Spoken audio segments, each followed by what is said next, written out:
Well, good afternoon, ladies and gentlemen. I'm Richard Morco. This is the Long Hill Report. Today we're lucky enough to have Ed L, author, businessman, man about town in Warren. He's been in the area for quite a while. Yes. Before we get to the main subject, Dick is an author who would like to say a couple of words about his historical novels. If I could. I'm a historical fiction novelist. I write stories about the area, Warren, West Brookfield, the Quabog area. And these are my two books so far. I have more coming up. But The Devil's Elbow and The Long Journey Home tell the story of Jack Parker and his life and his adventures in King Philip's War, going from a young man to the end of his life and everything he says. But anyway, they're great books. I'm biased, but I think so. Anyway, thank you. Well, the subject at hand today is solar power. If you live in the Commonwealth here, you've seen the proliferation of the panels along fields, and they seem to be everywhere. And it feels like in a few years, there'll be no open ground. It'll all be covered by panels. Ed lives in the town of Warren, which is seeing an inundation, as some other towns have, and Warren is dealing with the problem. Not necessarily well, but we're dealing with it as best as we can. Yeah, I mean, solar is a great energy source. However, it has to be sited in the right place. If it were old gravel pits, rooftops, parking lots, parking garages, whatever, that type of stuff, already disturbed space, that's fine. But cutting down 200 acres of trees for solar or taking prime agricultural land and turning that to solar is something that a lot of people don't like anymore. Solar was great when it started, but now people are seeing the panels everywhere, fields and fields and fields, and they're starting to say enough already. Unfortunately, the state has a whole different perspective where they're saying we want to be #1 in energy efficiency, which includes having as much solar energy as possible. They just came out with new guidelines. They want to increase the amount of solar they have in the state, and they don't really seem to have any problem with it going anywhere, including agricultural land. And one of the problems with solar is that these companies come in and finagle the system, I guess, end up getting their permits, putting up the solar facility, then they collect their tax credits and they're gone. I know that in Warren there have been town officials who said we don't know who owns some of these fields. So it's a difficult situation all around. It is. You wonder what is the impetus for the state to, I mean, everybody wants to see more energy, and the term renewable. Right. The sun ain't going anywhere for a while. Right. The sun will eventually burn out, but I don't think we have to worry about. It's about 4 billion years down the road, so yeah. I'm not going to get over it. I'm not going to sweat it either. But what is the state's big impetus? Is there a big lobby there? Do you know? Yeah, there is. Massachusetts and Connecticut are in competition to be the leader in the country in energy efficiency and green energy. California was #1 for years. And then when Deval Patrick was governor 8, 10, 12 years ago, he set the goal that we would be #1. And within a couple of years, we were. And we are trying to stay, Massachusetts is trying to stay the #1 state. But they're doing it in kind of a reckless way. That's my opinion. Yeah, well, I remember thinking Cape Winds was a great idea, which is a different thing altogether. Right. And then I heard it ain't necessarily so. Right. Everything comes with a cost. It does. Everything comes with a cost, including free energy. I mean, the power from the sun itself is free. Right. Converting that to usable energy Right. can be pretty expensive. It can be very expensive. Yeah. As a professional engineer I knew once said, keep in mind, solar doesn't work half the time because it's dark. Quite so. It's like, okay. And in Massachusetts, it's actually only about 35% efficient. That's all you get out of a solar panel. Exactly. So you look at it the other way, 65% of the time it's not efficient. But yeah, I mean, one of the issues we face in Warren is that we have a low per capita income, not a wealthy town by any means. We have a lot of land that has sat empty for years and years and years. An example is there were a father and son who owned 200 acres of land. They hadn't paid taxes on in 10, 12 years. Solar company found it faces south, it looks great, perfect location, came in and said, we'll pay the back taxes and we'll pay you $50,000 a year for the next 20 years. And they went, where do we sign? And they cut down 200 acres of trees and they're putting up this gigantic solar facility. Right next to a wildlife management area, actually. That does not sound like the height of wisdom. It is not the height of wisdom. But people, you know, they look at money, it's the money issue, and they can do it.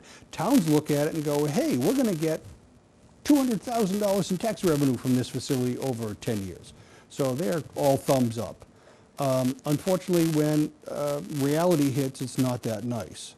The companies sell off their pieces almost immediately. In Massachusetts, you can even make a profit from the facility that never goes online, ever. You can build it and walk away from it, you still make money. I think out there in TV land, we're kind of and in Europe, right? We're intrigued in how that is done. They end up, the companies put up the facility, and as they build it, they get tax credits. They sell those tax credits at a discount. It's kind of like a bond. And they sell them. So even if the facility never goes online, they still walk away with money.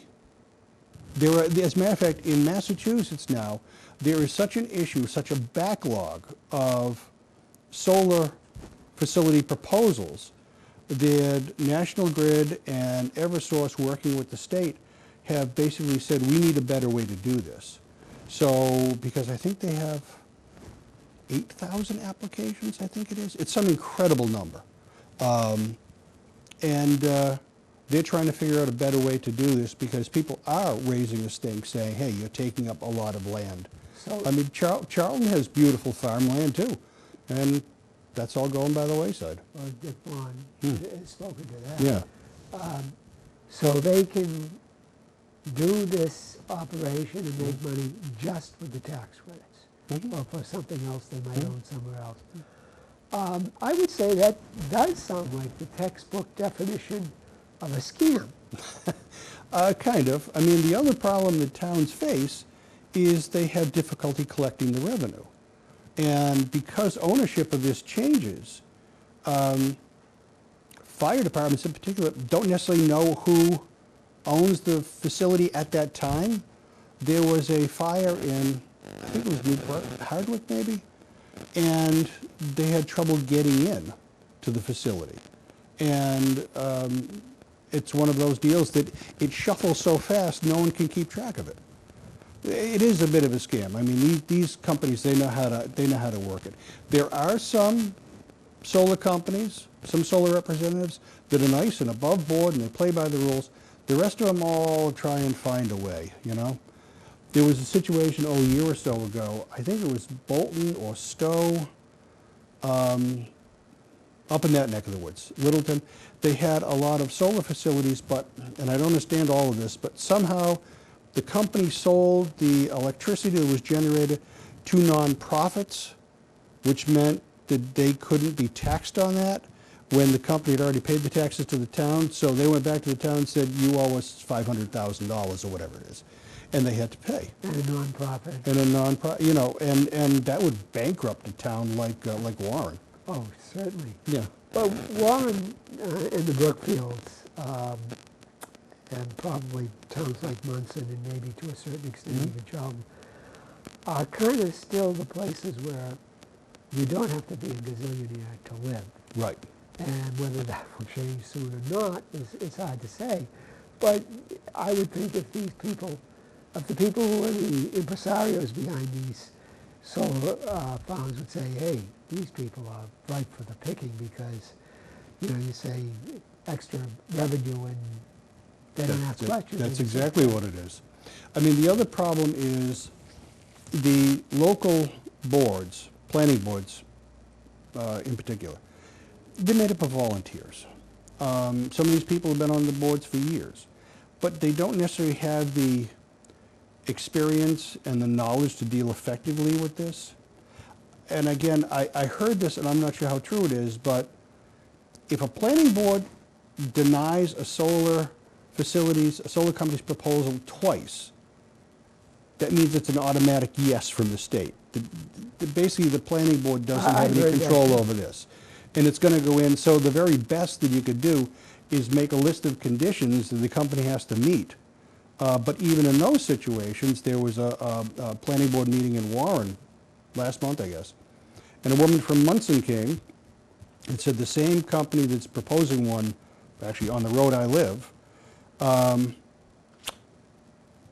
they had a list of conditions. They have not done any of them in 2 years. I interviewed that woman for my article in the Sturbridge Times Town and Country Living magazine. Yeah. And of course, I'm not great with remembering names. Jessica, I think. I believe, just yeah. Jessica. But she was very knowledgeable. Yes, she was. And it's right across from her home. And Yes. I went by it. And supposedly it's supposed to be silent. There's an audible hum. You can hear And it. you can hear it across the street. Sure you can. This is noise pollution. It is. And again, you know, green energy is fine, but let's do it the right way. Just being able to slap a solar facility anywhere in the state, regardless of the town's wishes, of the people's needs, of the people's wants, just doesn't quite seem right. These towns, again, like Warren, West Brookfield, Charlton, are just being overrun with these. And they're almost like they have no say in it. And they're going to be here for a while. These things don't, you can't pick these up and move them in 5 years. No. They're here for 10, 20 years. And having a decommissioning can be very costly. I've heard numbers thrown out that could be up to $1 million an acre. And as Dick Vaughn said, the town of Charlton wants to have a decommissioning bond. Mm-hmm. So they don't run away. They've got to pay Right, for the right. decommissioning. Because these things do have a service life. They do. And it's not eternal. Right. 20 years approximately? Thereabouts, yeah, 15, Yeah. 20 years, yeah. I mean, the solar company will tell you 30 years, but you know that's not true. Yeah. You know, one of the other problems, and again, from what I've researched and written, if the landowner leases the land to the solar company, and the solar company goes poof, the landowner is responsible for the decommissioning. And you get Johnny Jones out there who just happens to own 100 acres of land, and he gives it to his son, and, you know... Well, you just heard of what the Sacklers are trying to do. The people, Purdue Pharma, they want to declare bankruptcy. Oh, I did hear These that, are yes. the richest, some of the richest Rich people in the world, country. yeah.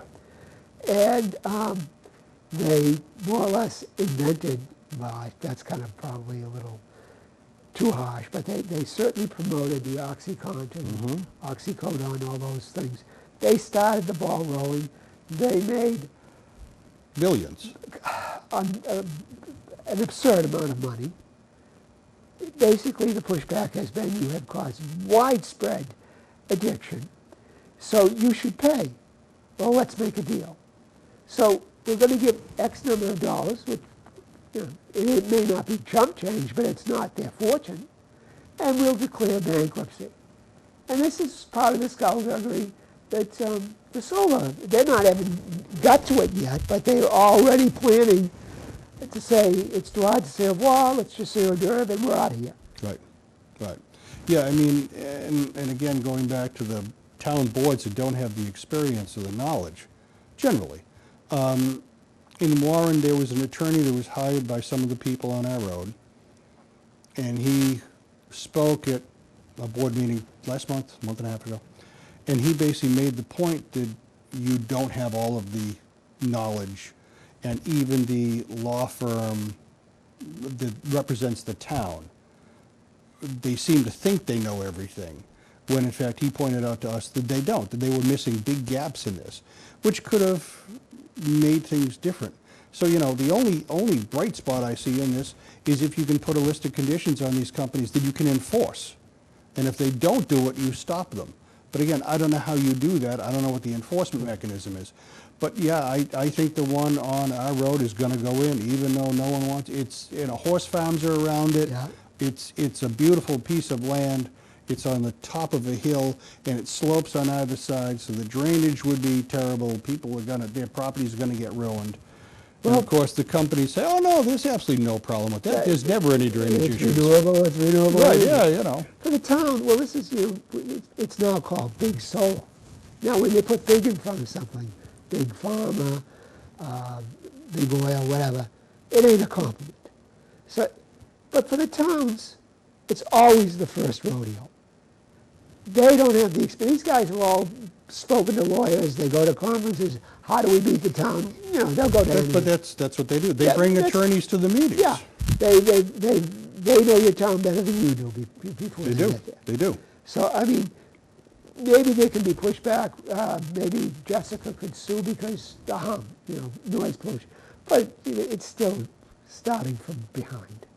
There was a situation in Warren, and the planning board denied the solar firm a permit, and they filed a lawsuit, that's what it was. And the law firm representing the town said, this will cost $60,000 to represent you, and you're not going to win. And I think Warren's entire legal defense budget, or whatever it is $40,000 a year or something. So yeah, these companies can come in, they just run over the resources of a town, and you're done. They win without even making. They do. However, in Warren, there was a solar advisory committee that was formed late last year. And they worked 4 or 5 months and came up with a new set of bylaws, or a new bylaw, that is 18 pages long, very detailed, lays it right out, and puts the onus on the solar companies. And that was voted in at town meeting on March 17th. Since then, there has not been one application. However, everything we're dealing with are the ones that, and they came in, they knew this was going to go in, effect on March 17th. So March 16th, they were in and they filed because they knew they could get it in and get it grandfathered. So the ones, I think there's 8 that we're dealing with now, were all the applications received prior to the bylaw. So, Have any of the other towns, and I speak selfishly as a West Brookfielder, have any of the other towns? West Brookfield actually is a very good one. We modeled part of ours on West Brookfield's. Good. One of the guys in town, Dan Bigner, he's been very active in this. But there's the East Quabbin Land Trust that's based in New Braintree. They have properties all over. Yeah. They actually have sponsored meetings of town officials and interested citizens about solar and solar siting and what have you. I went to a couple of those, and they were fascinating. At one of those, there was a solar company representative who actually said, if you do this, we won't come into your town. But you know what? We're going to find ways to do this. I mean, he was very open and very honest and straightforward, and this is what we're looking for, and my company wants to work with you. Other companies don't. It's kind of the traveling salesman type of thing, I mean, really. They'll come in and give you something, but the meetings have been very good, very informative, and they've been helpful in towns learning how to end up dealing with this situation. But a bylaw, a strong bylaw, is probably the only defense a town really has. Well, I'm glad to hear West Brookfield has it. I'm very glad that Warren came up with it. Yes, yes. And there are a couple people in the area who know a great deal about this, and they consulted with each other. Good. One actually is a contractor, builder, whatever. He actually has built solar facilities, but he's done them correctly, and but now he said, let's do this the right way. So yeah. So anyway, it's been very interesting. Very interesting. Well, as a homeowner, I wouldn't mind having at my place the solar, either on the roof or Right. because I have 8 acres. I live on 8 acres. Okay. On an open bare spot. Yeah. But in economics, unless you've got enough tax benefits are not there. Economically, solar is, at this point, a loser. It still is. It's still very that's- costly, and if yeah. you didn't have the subsidies, it wouldn't go anywhere. And that's the thing, the big solar entrepreneurs aren't doing this out of the goodness of their heart. Of course not. They're not doing it because they believe it. They're doing it because the government is going to give them something. This is a great deal. They can come in, and the government's saying, hey, go ahead and do this, and you can make money. But is the deal they give big solar commensurate with the tax deal they'll give us? No. Oh, God, no. Of course. No, no, no. The towns, even though there's a promise of big tax dollars, that doesn't always happen. Or if they sell the facility, you know, the facility's built, it doesn't go online, and that's the other thing. To connect this, you have to have certain types of lines, and some companies are willing to build, to extend the lines to these types of lines, three-phase lines, triple-phase lines, whatever they are. They'll go up to a mile because they're making so much money off of this. You look at the amount of money that they put into a solar facility and the lengths that they'll go to, and you realize just how profitable this is for them. But let's see, I'm getting older and I lost my train of thought. Oh well, something new. Well, basically, why is it a great deal for them and not ours? Oh yes, because they'll promise the town all sorts of tax revenue. That company sells it possibly before they even make a tax payment. The new company comes in, they might try and cut a different deal or change things, and it's this whole revolving door. And the towns don't necessarily get what they think they're going to get, even though they hear promises left and right of, you know, millions of dollars. And you get a town, again, like Warren, that is, of the 351 towns in Massachusetts, I think we're 317th on the per capita income list. Any money that the town can get is great. And the town fathers actually go, yes. I don't know their personal positions, but it seems like the selectmen are for solar. The planning board has just had new members and a new chairman and everything else. That's been a real mess. That was just rectified. So maybe we'll have some progress on that in Warren. But yeah, the town needs the money. This is a source of the money. The people in town don't have a lot of money. Some company comes in and says, we're going to give you $50,000 a year for 20 years. Isn't that wonderful? And that's more money than they've seen at one time in their life, and they sign away. And some of this land has been farmland, has been there for, you know, hundreds of years. Yeah. It's probably land well cared for. It is. Fertile. Yes. It's a pity that nobody comes in and says, you know what, I could reopen, what is it, the Wrights factory? That would be really a help to the towns. Actually, there's going to be a marijuana growing facility there. They're going to take up one entire floor, maybe even more than that. But they were at a planning board meeting, and yes, they're going to pay the town a lot of money, and that's going to be great. It's a great use for it. And they made a presentation, and they answered every question. And they were straightforward and honest and open, and yes, we will do anything we can. We've worked with the police, we've worked with the fire, we've worked here, boom, boom, boom, right down the list. And the planning board approved it. And it was, I mean, it was good business, you know? Yeah. You're taking an unused asset and turning it to something productive.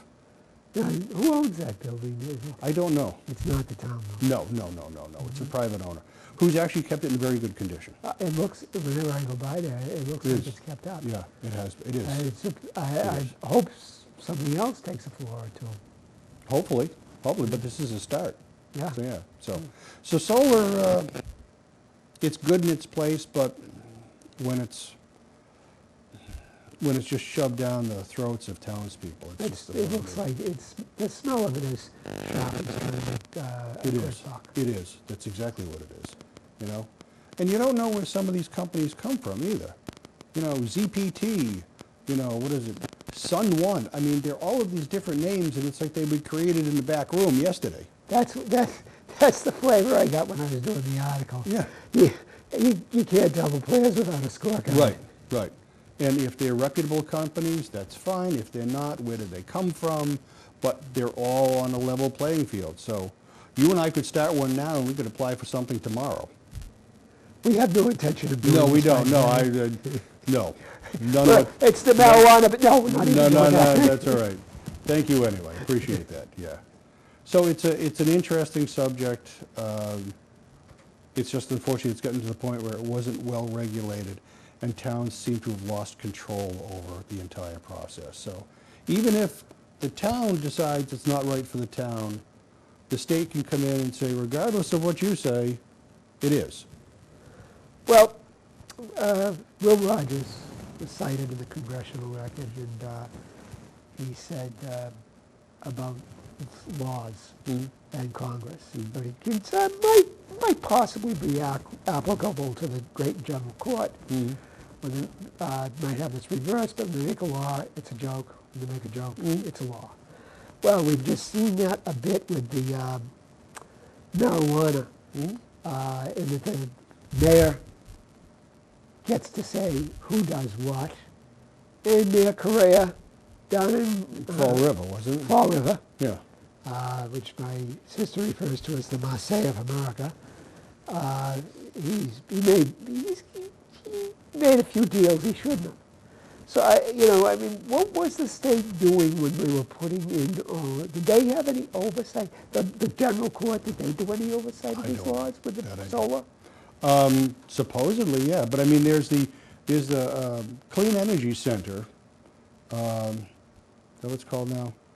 They changed the name of it, but it's the Office of Energy Efficiency or something. It's a state office, and they're the ones that are regulating this. However, they're pro-solar. Of course they are. We want to be a leader in the country. So how do you do that? Well, solar is a great thing. Okay, put it in your backyard. You know, and some towns have found unique ways of doing this. Was it Dover or Sherborne or something down there? They restricted the solar facilities to, I think it was like a 50-acre plot of land, which wasn't enough to put solar in to make it worthwhile. So companies just passed that by. Northampton, I believe, said something about you can put solar in wherever it was before.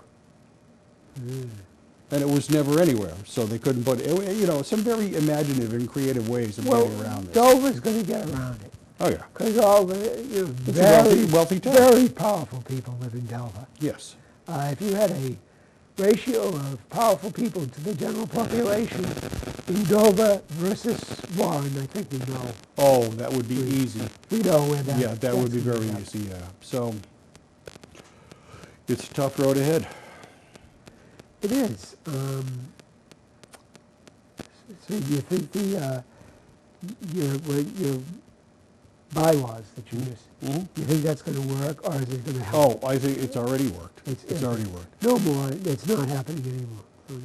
Nope, that pretty much put a stop to it. And if a company wants to come in and apply for a permit and make a proposal, they can still do that. But there's so many stringent regulations they have to meet that they're not going to want to.